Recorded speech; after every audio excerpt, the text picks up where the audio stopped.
Final Fantasy VII Rebirth features a combat system that builds upon the foundations established in the Final Fantasy VII Remake. This means that those familiar will feel right at home. But no matter whether you're an experienced veteran or are coming in fresh with Rebirth, there are plenty of subtle nuances designed to help keep things interesting. And it's those subtle nuances that we'll be running through in this video, while also talking through some other broader combat tips that can help you to take advantage of everything Rebirth offers, all with the ultimate goal of making your progress through the game as quick and seamless as possible. First though, it's time to talk through the basics of combat, as even though the core functionality is the same as Rebirth, modifications have been made to some of the core characters. For example, while square is still used to perform standard melee attacks and triangle is used to perform character-specific abilities without spending ATB, the implementation does vary per character. This was, of course, present within the original game, but some characters now have extra elements. For example, even though Barrett has stayed near identical between the games, with the player simply required to hold down the square button to fire his gun, other characters, such as Cloud and Aerith, will now perform different actions when the standard attack button is held down. In the case of Cloud, this will see him perform a sweeping attack while in operator mode that hoists smaller enemies into the air and also groups them together. When in Punisher mode, Cloud will instead perform a brutal downward piercing strike that grants him the Berserk buff. Cloud has also been given a magical ranged attack to offer more utility against flying enemies that would often be out of reach, and this can be initiated by evading and then performing standard strikes. Defending is also quite similar, but there are again some tricks that have been added. In the initial sense though, every character has the ability to perform an evade through the use of the circle button, and they can also block using R1. Blocking will reduce the damage, while evading will see characters avoid damage entirely. The caveat here though is that each character evades in a slightly different way due to their baseline mobility. It means that characters like Cloud and Red 13 will be much more effective at avoiding attacks through general movement, but they can also cover more ground when using their evasive move. One of the more intriguing nuances here is that some characters can also strike the enemy while evading close to them. Cloud is one such character, and he will cheekily stick out his sword for a low damage strike should he be close enough when evading. But that then brings us to the more specific tips, and the first relates to parrying. In the original game, characters only had those three choices to avoid or reduce damage: evading through general movement or the purpose-built evasion button, or blocking. But in episode Intermission, a fourth option was added: parrying. The original game featured a parry materia, but it didn't quite function in the expected way. Instead, it just performed a similar function to an evade, just with an offensive quality attached. In episode Intermission, Yuffie came with a true parry mechanic, which saw her able to nullify damage if blocking at the right timing point. This mechanic has now been pushed through to the entire cast, meaning that every character can nullify incoming damage if they block with the right timing point. And beyond that, because this now functions more as a true parry, parried enemies are now placed off balance for a short period of time, increasing their stagger gauge and making them vulnerable to attacks. The usefulness of the parrying mechanic can then be doubled up with the usefulness of Cloud's Punisher mode. In Remake, Punisher mode was very powerful, as alongside allowing Cloud to deal increased damage at a faster rate, something that could be further enhanced by being granted the Berserk buff, it also allowed Cloud to deliver a powerful counterattack when struck with basic melee strikes or most melee-based blockable abilities. Cloud would still take damage, but the exchange was a favourable one, due to not just the damage Cloud would deal, but also its ability to build stagger and grant a significant portion of ATB. In Rebirth, this basic functionality of Punisher mode is retained, but if blocked at the correct timing point, Cloud can also parry and avoids taking any damage while still receiving the same benefits. And this makes Punisher mode a very valuable asset for anyone who has Cloud as one of their favoured characters. That then brings us onto another subtle adjustment that makes a huge difference, and this relates to aerial combat.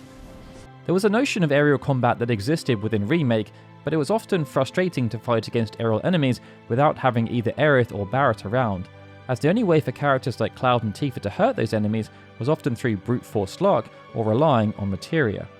That has now changed thanks to revised combat mechanics. For Cloud, this means that you can dovetail with the new ranged combat that initiates when performing an evasion. After evading, if the standard attack button is held down, Cloud will launch himself towards the targeted enemy, and this happens even if they're in the air. Once airborne, Cloud can then continue to attack, or remain airborne either by using an ability such as Triple Slash, or by simply evading continuously.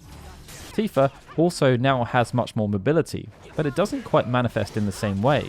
Unlike Cloud, Tifa doesn't have a ranged melee attack. Instead, she needs to be hoisted up into the air by another character, and this is made possible by specific synergy skills. That then brings us onto perhaps the most important new mechanic, synergy. This has two specific arms, skills and abilities, and they each need to be learnt via the folio system. Skills can be used at any time. All the controlled character needs to do is block, and a new command menu appears that contains 2 offensive synergy skills and 2 defensive ones. These have numerous functions, with some extending combinations and others needing to be held down for maximum performance. When used in the correct manner, however, and with the correct timing, they can be very useful. Abilities, on the other hand, are a bit more complicated, and there needs to be a degree of preparation and planning to ensure that they're used in the optimum manner. The use of synergy abilities is then tied to ATB actions. Whenever a character uses an ATB bar to perform an action, whether it's using an ability, casting a spell, or using an item, they gain a synergy pip. Each synergy ability then requires that 2 characters both independently have an appropriate amount of synergy pips before they can perform the designated ability. What they then do depends on the type of synergy ability selected. Some will deal damage while also granting some kind of buff, while others just grant a buff. It's important, however, to ensure that they're saved for the right moment. One buff, for example, extends the stagger window, so it's perfect for maximizing damage during that time.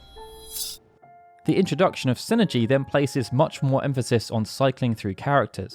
This was important when playing through Remake, as by taking direct control of characters, they would deal more damage long term as they would gain ATB faster. However, cycling through characters was a nice to have strategy as opposed to being essential to success. It could still be argued that that's similar within Rebirth, but the introduction of synergy abilities makes cycling through characters a much more beneficial course of action.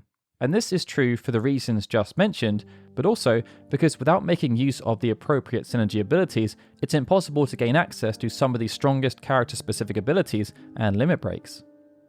The other element worth mentioning here is that outside of combat, Rebirth has also introduced a party switcher. This allows you to configure 3 different party setups, and by using the party switcher, you can change between these configurations on the fly whenever you're walking around in the field.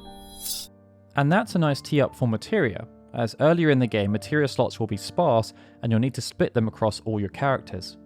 This is similar to the original Final Fantasy VII and Remake, and it should be said that Materia still remains fundamental to success in Rebirth. But perhaps some of the most interesting and useful Materia is not the standard spells like Fire, Ice and Lightning. Instead, earlier in the game there's some of the command Materia. In this regard, one of the most useful is actually Assess. It's not the most sexy of Materia as it doesn't deal any damage, but what it does allow players to do is learn. And as you navigate your way through the various regions and fight countless enemies and bosses, learning their weaknesses and what specific courses of action can lead to them becoming pressured is incredibly valuable. The main reason this is so valuable is that pressured enemies can be staggered much faster, and this means fights will end up being much shorter. Another command Materia that might seem odd to prioritize is enemy skill, especially because it has an intimate relationship with Assess. After a certain number of enemies in each region have been assessed, Chadley will open up a new combat VR simulator scenario, and by completing these, the enemy's skill Materia will gain access to new abilities. Plasma Discharge, for example, deals lightning damage, but beyond that, it also gains a huge electricity spike whenever the user gains an ATB bar, and they can then gain additional ATB depending on how much damage this electricity spike deals. As the enemy's skill Materia levels up, it can also provide some serious buffs to the character that has it equipped. That then brings us on to our last major tip, the minimap. Now, unlike our previous tips, this one doesn't relate to combat, but that doesn't make it any less valuable in the grand scheme of things. With Rebirth being now such a large game, it can sometimes be difficult to navigate your way around the field. By default, the game has a tracker sharp at the top of the screen, and this highlights nearby interactables and the general direction of specific waypoints. However, if you prefer to see a minimap instead, you can turn this on via the options menu. Within the gameplay section, you'll see an option for world navigation display. By default, it's set to tracker, but you can then change this to minimap. The minimap will then appear at the top right of the screen, and how it performs can also be tweaked. Again, by default, it's set to dynamically change based on your camera rotation, but you can also modify it to remain static. As you walk around, smaller objects will then pop up if they're within 20 meters of the party's location, and their distance will also be displayed. And that can then make exploration and discovery just a little bit easier depending on your preference. Either way, we hope all of these tips will help to elevate your game as you navigate your way through Final Fantasy VII Rebirth. But if you have any more you find along the way, be sure to share them in the comments below so that other would-be travelers may stumble upon them and benefit from your sage wisdom. Also, if you found this video useful, please do feel free to like it and share it around, and make sure you subscribe, as in the coming days and weeks, we will be sharing character-specific combat guides. Alright everyone, with that, this is Darryl signing out. As always, I'd like to give a big thank you to all of our Patreon and YouTube membership supporters, especially Benjamin Snow, The Livestream, Gregory, Justin Dent and Sukun TDK, your super special Onion Knight supporters, and of course, a big thank you to everyone for watching this video. I'll see you all again soon for more Final Fantasy goodness.